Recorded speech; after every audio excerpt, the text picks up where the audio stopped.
First part of a circle. Here from the figure there are circle whose center is A and second circle whose center is B. If the radius are equal, then these two circles are known as the congruent circles.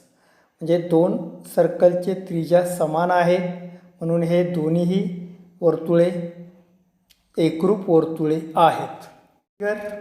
Here C is the center of circle, second circle, third circle, fourth circle and so on. That means center is one but radius are different.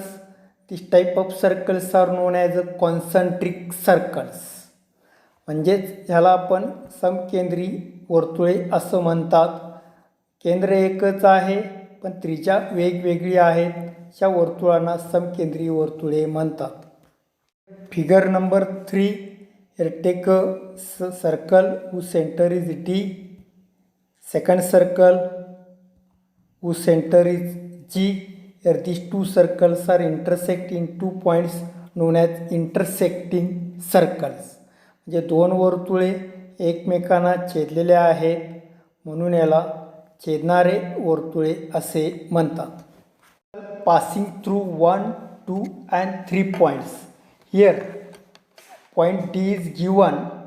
Here in point D, here infinite circle pass through one point. Here first circle, then second circle, third circle and so on. Here point D is given. Here there are circle pass through one point. So there are infinite circles are passed through in one point. म्हणजे एका बिंदूतून आपल्याला असंख्य वर्तुळे काढता येतात. हे आपण वर्तुळ दिलेल्या आकृतीवरून दाखवता येईल. How many circles are passed through 2 points? Here A and B are 2 points. If you joint segment AB, then draw a perpendicular. Here take the perpendicular bisector. Then take the points on the perpendicular bisector, draw a circle which pass through A and B. Now take second circle which pass through A and B, third circle which pass through A and B. D, E, F, H are the points on the perpendicular bisector. So every points on the perpendicular bisector which pass through the circle point A and B. There are infinite circles are passed through two distinct points. Here A and B are two distinct points. Therefore, infinite circles are passed through two distinct points. म्हणजे AB या रेषाखंड आहे आणि त्याला लंब रेषाखंड काढलेला आहे. या लंब रेषाखंडावरती F, D, H अशा प्रकारे बिंदू घेतलेले आहेत आणि ह्या बिंदूतून आणि हा केंद्र म्हणून या ए आणि बी बिंदूतून जाणारे वर्तुळे काढलेले आहेत. असे असंख्य वर्तुळे दोन बिंदूतून काढता येतात. दिलेल्या दोन बिंदूतून असंख्य वर्तुळे आपल्याला काढता येतात. 3 points which is non-collinear, they not lies in one line. A, B, C are 3 points. If you joint AB, BC and AC, then becomes a triangle. And then take the perpendiculars. Here BC is a perpendicular, then second AB is a perpendicular, and then AC is a perpendicular which is intersect at point D. And if you take the pointer on D, if you draw a circle which pass through ABC, that means a unique circle pass through 3 non-collinear points. म्हणजे 3 वेगवेगळ्या ठिकाणी घेतलेल्या बिंदूतून जर आपण ते बिंदू जोडल्यानंतर जो त्रिकोण तयार होतो आणि त्या त्रिकोणाचे हे तिन्ही लंबदुभाजक एकत्र आल्यानंतर जिथं छेदतात तिथून जर आपण केंद्र घेऊन जर वर्तुळ काढलो तर ते वर्तुळ या 3 बिंदूतून जाते. म्हणजे there is a unique circle pass through 3 non-collinear points. म्हणजेच 3 बिंदूतून नैक रेषे बिंदूतून एक आणि एकच वर्तुळ जाऊ शकते. म्हणजेच 3 non-collinear points there is a unique circle pass through 3 non-collinear points. Unique means one and only one. We are going to learn about the secant and tangent, the meaning of secant and tangent. Here the figure circle and line is given. Here there are three possibilities. Circle and the line, they are separate, they do not intersect each other. Then second possibility, the line touches the circle at point B, which is known as a tangent, and the point is known as a point of contact. Point is known as a point of contact, that is like this. The point is known as point of contact. Here B is a point of contact because circle and line, they are intersect at one and only one point, touches at one and only one point, and the point is known as point of contact and the line is known as a tangent. And this line, third possibility, this line touches circle in 2 points D and E, and the line is known as a secant. Line is known as a secant. Therefore there are three possibilities. One is do not touch each other, second is a tangent at one point, and third is a secant. म्हणजे आपल्याला सर्कलच्या बाबतीमध्ये, circle आणि लाईनच्या बाबतीमध्ये तीन शक्यता आहेत. एक, लाईन आणि सर्कल हे एकमेकांना छेदत नाहीत. दुसरी शक्यता, लाईन सर्कलच्या एक आणि एक पॉईंटलाच छेदते. दोघांच्यामध्ये एकच सामायिक बिंदू असतो, त्याला स्पर्शबिंदू म्हणतात, आणि त्या लाईनला टँजंट म्हणतात, म्हणजे स्पर्शिका म्हणतात. आणि तीच लाईन, तिसरी शक्यता, तीच लाईन जर आपण सर्कलच्या दोन बिंदूतून घालवली, डी आणि ई या बिंदूतून घालवली, तर त्याला छेदिका असे म्हणतात. अशा प्रकारे तीन शक्यता आहेत. यानंतर आपण टँजंट सिकॅन्ट थेरम पाहणार आहोत. Theorem statement is a tangent at any point of a circle is perpendicular to the radius at the point of contact. Here figure is given. O is the center of a circle and L is a line. Here touches at point A, which is point of contact, and OA is a radius. Here line L is a tangent with the center O at the point of contact A. Now to prove that line L is perpendicular to radius OA. Now prove. Here we have to prove that indirect method, that means indirect proof of this theorem. Here first assume that the line L is not perpendicular to OA. That means OA is not perpendicular to OA. Here assume. That means suppose segment OB drawn perpendicular to line B and A are not same. That is, take a point C. That means OA is not perpendicular to line L, suppose.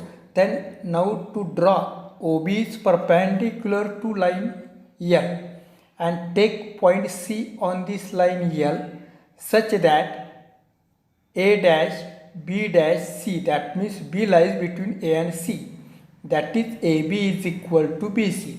Now if you join OA and OC, there are two triangles is to be formed.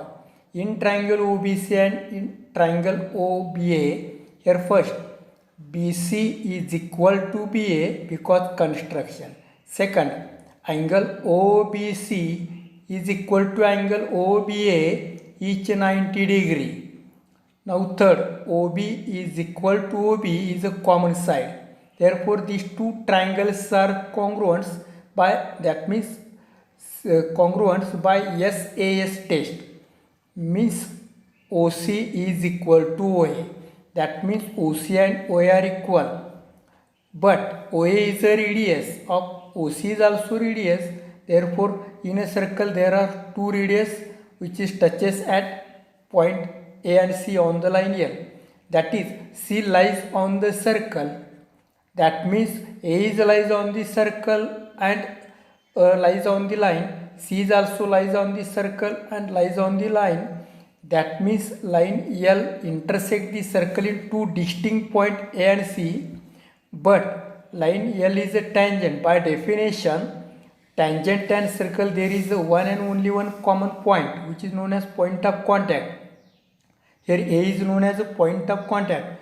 Therefore here there are two point of contacts.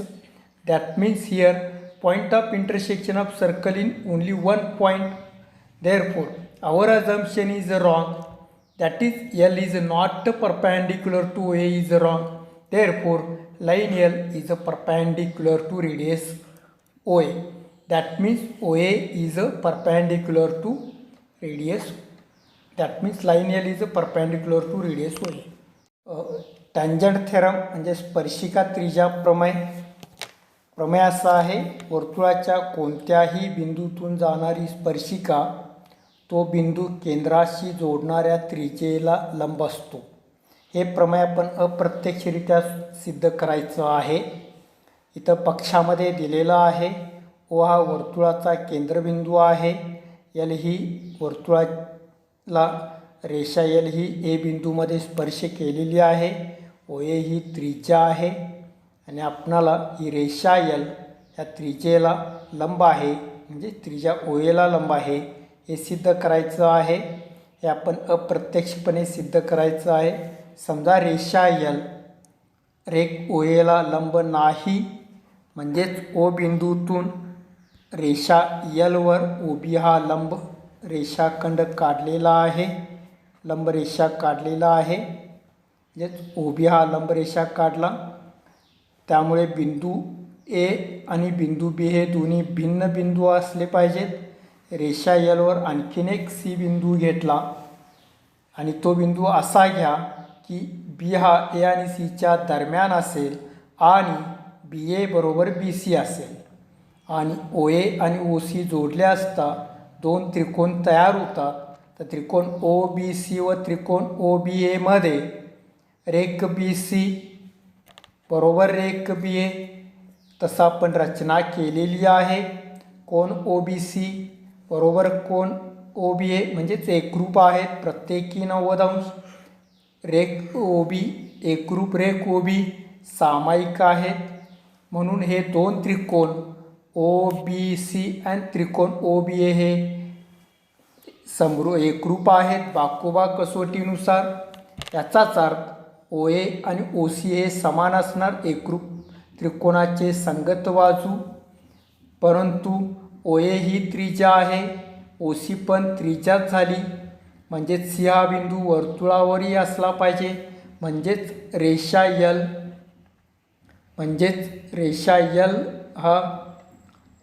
L वर्तुळाला ए आणि C मध्ये दोन ठिकाणी छेदते. हे विधान पक्षाशी विसंगत आहे, कारण रेषा एल ही स्पर्शिका दिलेली आहे. स्पर्शिका ही वर्तुळाला एक आणि एकाच बिंदूत छेदत असते, म्हणून अर्थात त्याला स्पर्शबिंदूही म्हणतात.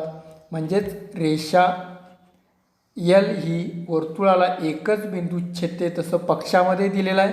पक्षाशी विसंगत आहे, म्हणजेच रेषा एल ही त्रिज्या ओ एला लंब नाही हे असत्य आहे. म्हणजेच रेषा एल ही त्रिज्या ओ एला लंब आहे हे सिद्ध होते. Tangent theorem. Here statement is a line L perpendicular to radius at its point on the circle tangent to the circle. Means L is a line is given, M is the center of circle is given, here segment MN is a radius is given, and this line L is a perpendicular to M. Here to prove that line L is a tangent to the circle, here take any point P on other than N on the line L, draw segment MP. Means on this line take any point P and joint MP. Therefore in triangle MNP, angle N is a right angle. because MN is a radius and radius is a perpendicular to this. Therefore segment PM is a hypotenuse because triangle MNP is a right angle triangle, MN is a hypotenuse. Here segment MP is greater than segment MN, that means hypotenuse is greater than other two sides, that is segment MN is a radius. Therefore point P cannot lies on the circle, no other point except point N of the line L on the circle. That means line L is intersected only one point in N. Therefore line L is a tangent to the circle.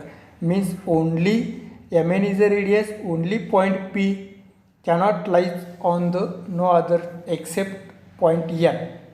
Therefore line L is only one tangent at point N, and that is line L is a tangent to the circle. म्हणजे आपणाला स्पर्शिका त्रिज्या प्रमेयाचा व्यत्यास बघायचा आहे. प्रमेय असा आहे, वर्तुळाच्या त्रिज्येच्या बाह्य टोकातून जाणारी आणि त्या त्रिज्येला लंब असणारी रेषा त्या वर्तुळाला स्पर्शिका असते.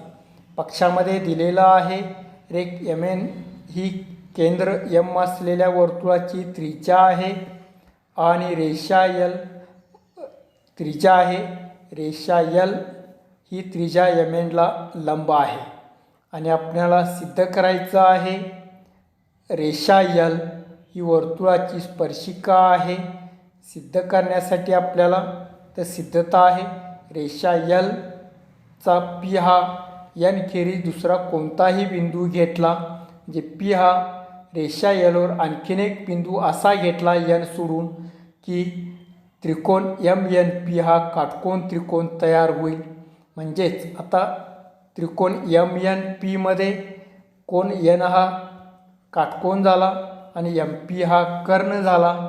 याचा अर्थ रेख MP हा रेख MN पेक्षा मोठा असणार आहे, कारण कर्ण हा इतर दोन बाजूपेक्षा मोठा असतो.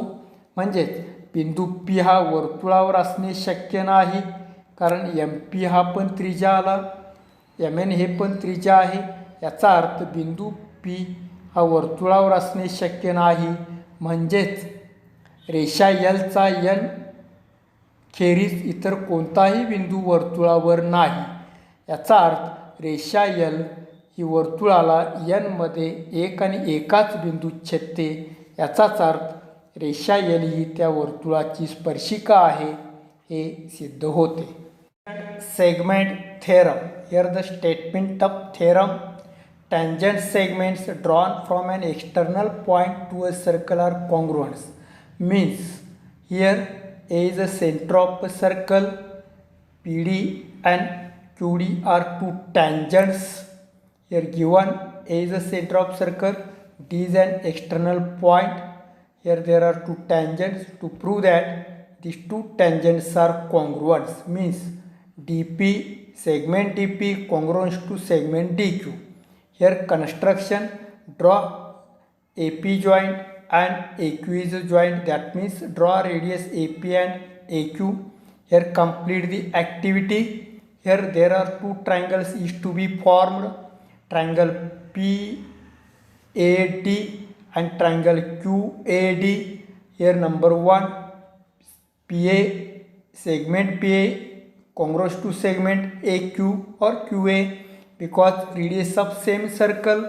Number 2, segment AD congruent to segment AD because common side. Third, angle APD congruent to angle AQD because each 90 degree, because radius and tangents are perpendicular. Therefore from 1 to 3 these two triangles are congruent. Triangle PAD congruent to triangle QAD by hypotenuse side test, and therefore segment DP congruent to segment DQ by CSCT, corresponding sides of a congruent triangle. Therefore from external point there are two tangent segments are drawn. Here we have proved. म्हणजेच आपणाला स्पर्शिका खंडाचे प्रमेय बघायचं आहे.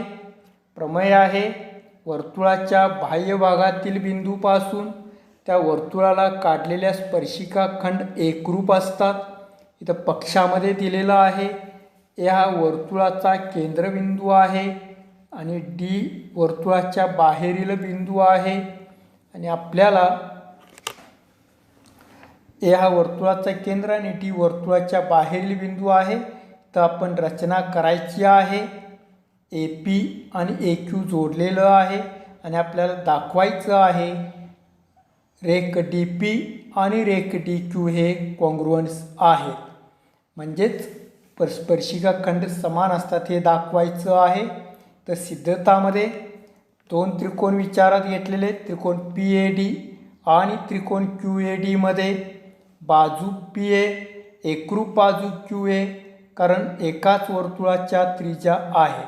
Number 2, बाजू A D आणि बाजू A D कॉन्ग्रुअन्स आहेत कारण सामायिक बाजू. Number 3, cone A P D बरोबर कोन ए क्यू डी बरोबर 90 अंश स्पर्शिका प्रमेय. म्हणजेच 1, 2, 3 वरून त्रिकोण पी ए डी आणि त्रिकोण क्यू ए डी हे एकरूप आहेत कारण कर्णभुजा प्रमेयानुसार. म्हणजेच बाजू डी पी आणि बाजू डी क्यू हे एकरूप असणार कारण एकरूप त्रिकोणाचे एकरूप भुजा. म्हणजेच वर्तुळाच्या बाहेरील बिंदूतून डी पी आणि डी क्यू असे दोन स्पर्शिका खंड काढता येतात हे आपण सिद्ध केले.